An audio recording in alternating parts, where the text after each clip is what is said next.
বন্ধুরা, আমার নাম সিমরান এবং বাড়িতে সবাই আমাকে সীমা বলে ডাকে। আমাদের পরিবারে শুধু দুটি বোন, যার মধ্যে আমি ছোট।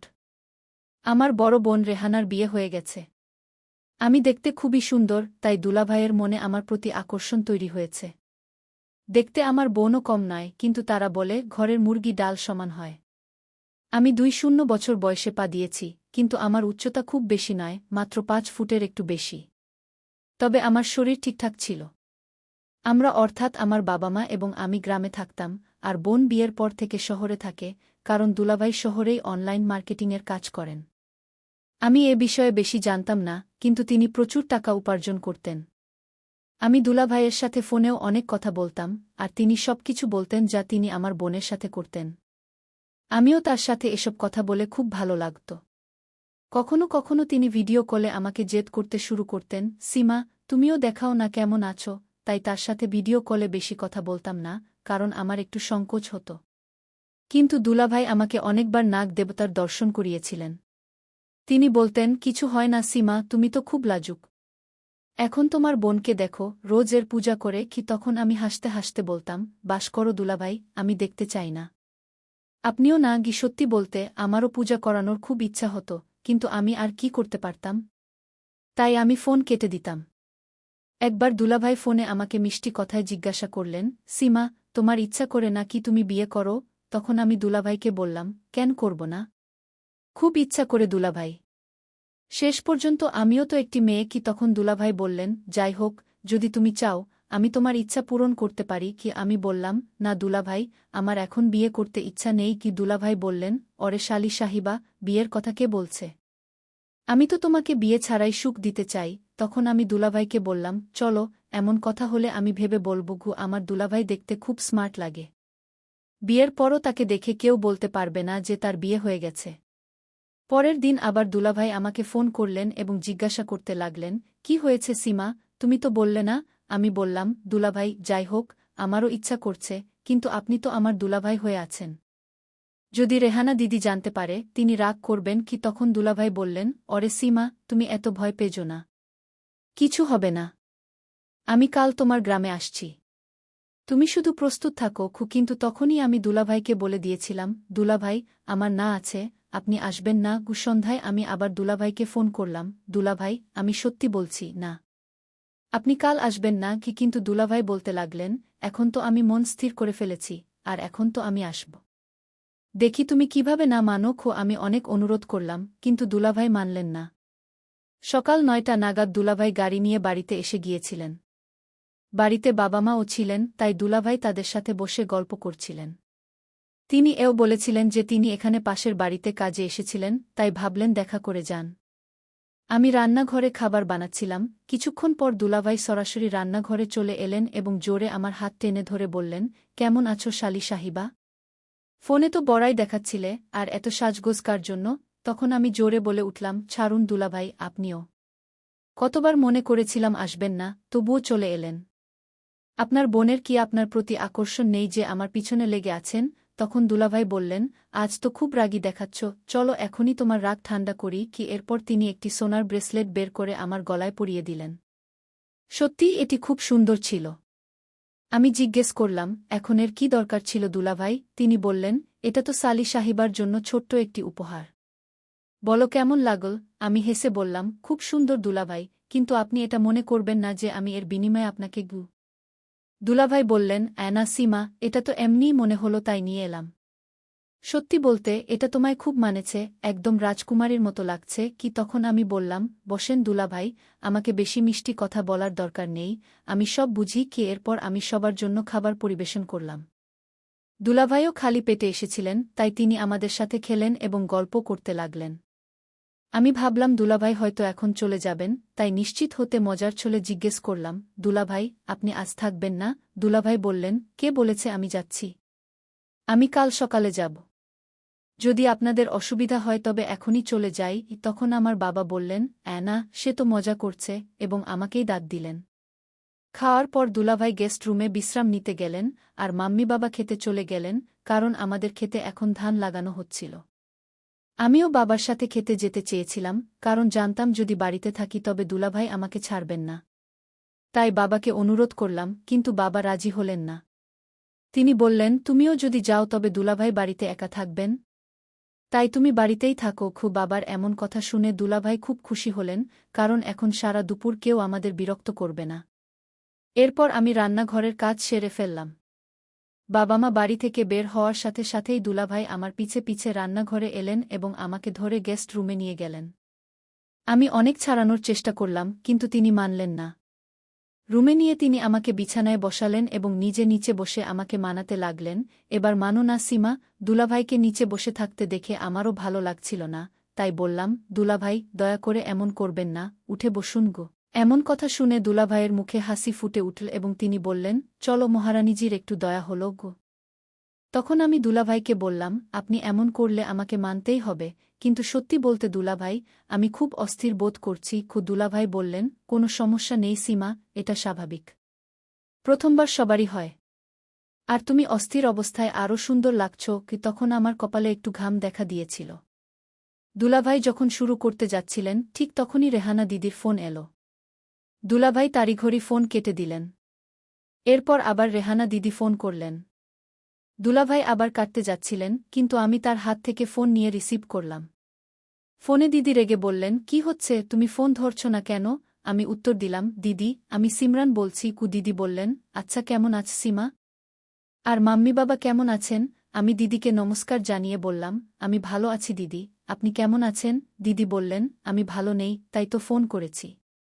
আজ সকালে সিঁড়ি থেকে নামার সময় পা পিছলে পড়ে গিয়েছি। এটা শুনেই দুলাভাই আমার হাত থেকে ফোন কেড়ে নিয়ে দিদিকে বললেন, রেহানা, তোমার সকালেই ফোন করা উচিত ছিল।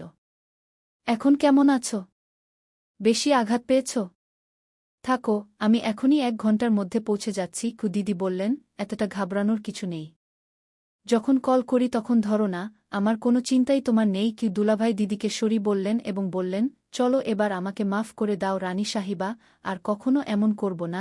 এরপর আমি দুলাভাইকে বললাম, দিদি, আমাকে দুলাভাইয়ের বিরুদ্ধে অভিযোগ করতে হবে। দিদি জিজ্ঞেস করল, কি অভিযোগ? তখন আমি বললাম, এরা আমাকে খুব বিরক্ত করে, সব সময় নাড়াচাড়া করে। আমি এদের অনেক বকাঝকা করি, কিন্তু এরা মানেই না। এখন আপনি বুঝিয়ে বলুন। তখন দিদি বললেন, ভাই, দুলাভাইশালীর বিষয়ে আমাকে টানাটানি করো না।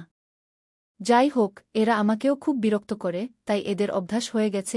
এভাবে বলতে বলতে সে ফোন কেটে দিল।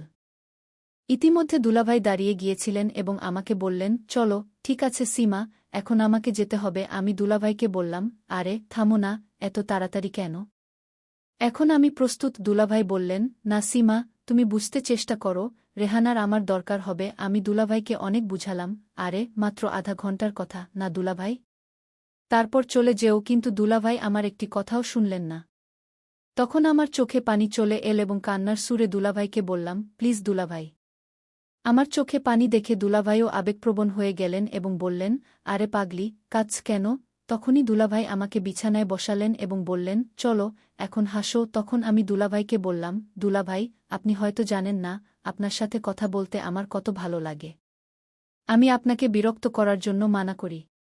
তারপর দুলাভাই আমাকে বুঝিয়ে বললেন, আমি জানি পাগলি, তাই তোমার কথায় আমার খারাপ লাগে না। চলো, এভাবে করো, তুমিও আমার সাথে চলো। এই অজুহাতে তোমার দিদির সাথেও দেখা হয়ে যাবে। দুলাভাইদের মুখে এমন কথা শুনে আমার মুখ খুলে গেল, কিন্তু আমি দুলাভাইকে বললাম, পাপা জানতে দেবেন না, তাদের কে বলবে? দুলাভাই বললেন, রেহানা সামলাবে, তুমি শুধু দ্রুত প্রস্তুত হও। এরপর আমি দ্রুত প্রস্তুত হলাম এবং যখন দুলাভাই রেহানা দিদিকে জানালেন যে আমিও আসছি, দিদিও খুব খুশি হলেন এবং তিনি পাপাকে ফোন করে বললেন। এরপর আমি এবং দুলাভাই শহরের দিকে রওনা হলাম। সারাপথ আমি দুলাভাইয়ের দিকে তাকিয়ে রইলাম। যখন দুলাভাই জিজ্ঞেস করলেন, আমি বললাম, সত্যি সত্যি বলুন দুলাভাই, আপনি শুধু আমার জন্যই গ্রামে এসেছেন না? তখন দুলাভাই হেসে বললেন, আশা তো তোমার জন্যই ছিল, কিন্তু ভাগ্য দেখো, আমাকে নিয়ে যাচ্ছি। এরপর জানি না আমার কি হলো। আমি না ভেবেই দুলাভাইকে বললাম, আই লাভ ইউ। আমার এমন কথা শুনে দুলাভাই একদম ব্রেক মারলেন এবং বললেন, সীমা, তুমি এমন কথা কিভাবে বলছ? তুমি এখনো ছোট, তাই জানো না। আমি তোমার দুলাভাই। আমি বললাম, হ্যাঁ, এতটুকু তো আমি জানি। তখনই আমার আগে পিছে ঘুরছেন? আমি এতটাও ছোট নই। তারপর আমি সরি বলে বললাম, চলো, ঠিক আছে, আজকের পর এমন বলবো না। তখন দুলাভাই বললেন, আমি তো শুধু তোমাকে। তারপর আমি হাত জোট করে বললাম, ঠিক আছে দুলাভাই, আর করব না। পথে একটি গোলগাপ্পের ঠেলা লাগানো ছিল, তাই আমি গোলগাপ্পে খাওয়ার জিদ ধরলাম, কারণ গোলগাপ্পে আমার খুব পছন্দ। এরপর আধা ঘন্টার মধ্যে আমরা বাড়ি পৌঁছে গেলাম। বাড়িতে দিদির সাথে তার সখী বসেছিলেন, যিনি তাকে হাসপাতাল থেকে চেক করিয়ে এনেছিলেন। আমাকে দেখে রেহানা দিদি খুব খুশি হলেন। দুলাভাই যেতেই দিদিকে ডাঁট লাগাতে শুরু করলেন, তোমাকে কতবার বলেছি রেহানা, ধীরে ধীরে কাজ করো, কিন্তু তুমি আমার কথা শোনোই কোথায়। এরপর দুলাভাই সেখানেই বসে গেলেন এবং আমি ফ্রেশ হতে না হতে চলে গেলাম। নাহার পর আমি রান্নাঘরে সবার জন্য পোয়া বানাচ্ছিলাম, কারণ দুপুরে সবার ক্ষুধা পেয়েছিল। তখন রান্নাঘরে দুলাভাইও চলে এলেন এবং তিনি খুব খুশি লাগছিলেন। যখন আমি তাকে খুশির কারণ জিজ্ঞেস করলাম, তিনি বললেন, সীমা, তুমি যতটা ভালো বাইরে থেকে, তার চেয়ে লক্ষ গুণ ভালো ভিতর থেকে। তখন আমি বললাম, দুলাভাই, আমি তো আগে থেকেই এমন। দুলাভাই বললেন, কিন্তু আমি তো আজই দেখলাম তোমাকে খারাপ নজর থেকে বাঁচানোর তিলক, এবং যখন তুমি সেখানে ওটা করছিলে, তখনই আমি বুঝে গেলাম। আজ তো দুলাভাই লাইভ দর্শনই করলেন, কারণ বাথরুমে একটি জানালা ছিল। তখন আমি চোখ তুলে বললাম, দুলাভাই, দিদি সত্যিই বলে, আপনি বড় বদমাশ, কখনো সোজা হবেন না। তখন দুলাভাই আমার প্রশংসা করে বললেন, আপনার মতো বোনের সাথে থাকলে আমি সোজা হয়ে কি করব।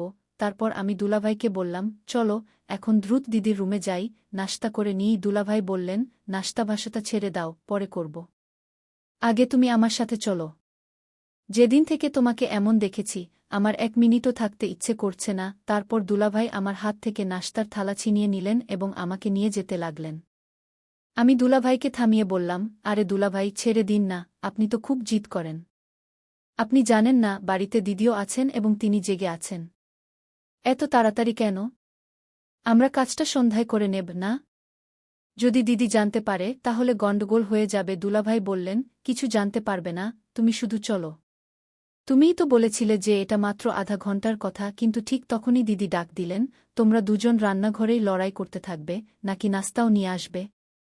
আমার খিদে পেয়েছে। তখন দুলাভাই মেনে নিলেন, চলো, এখন জজ সাহেবের অর্ডার চলে এসেছে, তাহলে সন্ধ্যাই করব। এবং আমরা নাস্তা নিয়ে দিদির রুমে চলে গেলাম। আসার সাথে সাথেই দিদি বললেন, অভিনব, তুমি এতটা কেন বিরক্ত করছ? ওই বেচারিকে। দিদির এত কথা শুনে আমিও মোহ তৈরি করে বলতে লাগলাম, দিদি, এরা আমার কথা একদমই শোনে না, সব সময় আমাকে নিয়ে ঠাট্টা করে।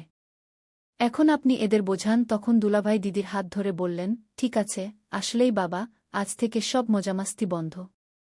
এখন দ্রুত নাস্তা করে নাও, না হলে এটা ঠান্ডা হয়ে যাবে। নাস্তা করার পর দুলাভাই গোসল করতে চলে গেলেন, আর আমি এবং দিদি তার বিয়ের অ্যালবাম দেখতে দেখতে ঘুমিয়ে পড়লাম। সন্ধ্যায় আমি মেঝেতে পোছা দিলাম এবং কিছু কাজ করে দিদির আঙিনায় হাঁটতে লাগলাম।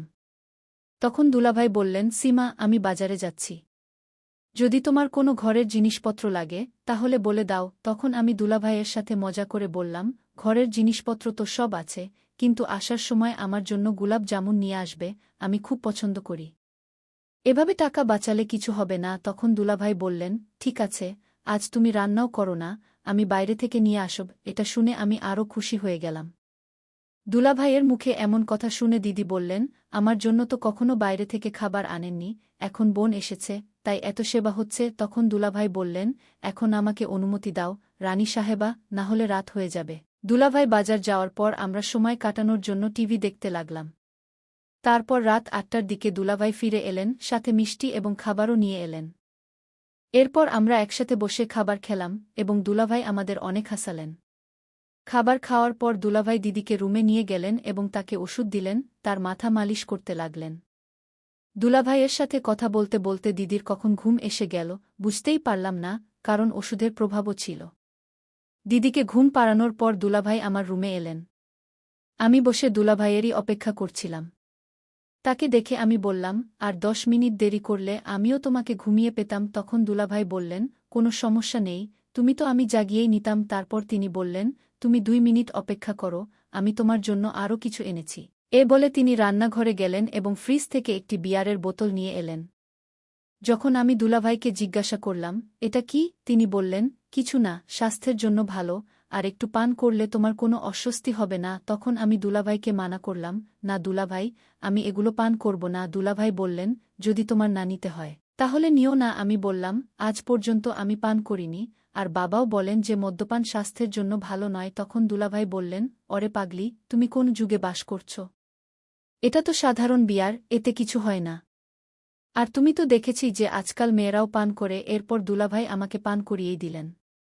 আসলে এটা আমার প্রথমবার ছিল, তাই একটু অদ্ভুত লাগছিল, কিন্তু পান করার পর সব অস্বস্তি যেন উড়ে গেল। পরে দুলাভাই পূজা শুরু করলেন। দুলাভাই বলছিলেন, হবন কুণ্ডের সাইজ তো খুব ছোট সীমা। তখন আমি দুলাভাইকে বললাম, দুলাভাই, এটা তো আরও ভালো না?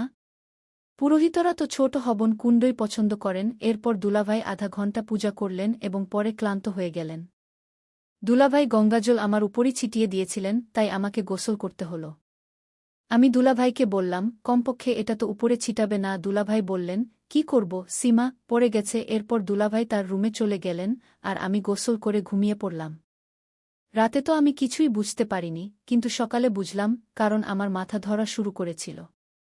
এরপর আমার এবং দুলাভাইয়ের রোজের রুটিন হয়ে গিয়েছিল, পূজা ছাড়া আমাদের ঘুমই আসত না। ওদিকে দিদিও অসুস্থ ছিলেন, তাই দুলাভাইও আমার উপর নির্ভর হয়ে পড়েছিলেন। আমি 2 দিন দুলাভাইয়ের সাথে অনেক মজা করেছি, এবং এর মধ্যে দিদিও সুস্থ হয়ে গিয়েছিলেন। এরপর দুলাভাই আমাকে গ্রামে রেখে চলে এসেছিলেন।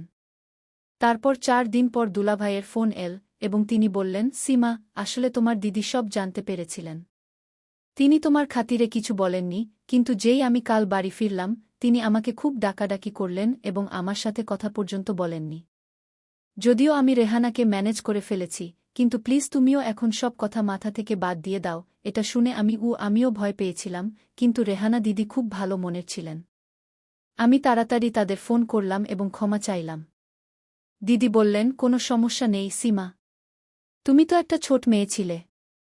ভুলটা তাদেরই ছিল, কিন্তু আমি তাদের বুঝিয়ে দিয়েছি। আজকের পর তারা আর এমন কিছু করবে না। আর তুমি বাড়িতে কিছু বলো না, না হলে মা বাবাও চিন্তিত হবেন। এরপর সব কিছু স্বাভাবিক হয়ে গেল এবং দিদিও আর বিশ্বাসটা এগিয়ে নেননি। কারণ দুলাভাইতে যতই ত্রুটি থাকুক না কেন, তিনি রেহানা দিদির সব কথা মানতেন। বন্ধুরা, আমাদের গল্পটি যদি আপনার ভালো লেগে থাকে, তাহলে ভিডিওটি লাইক ও শেয়ার করুন এবং চ্যানেলটি সাবস্ক্রাইব করতে ভুলবেন না। ধন্যবাদ।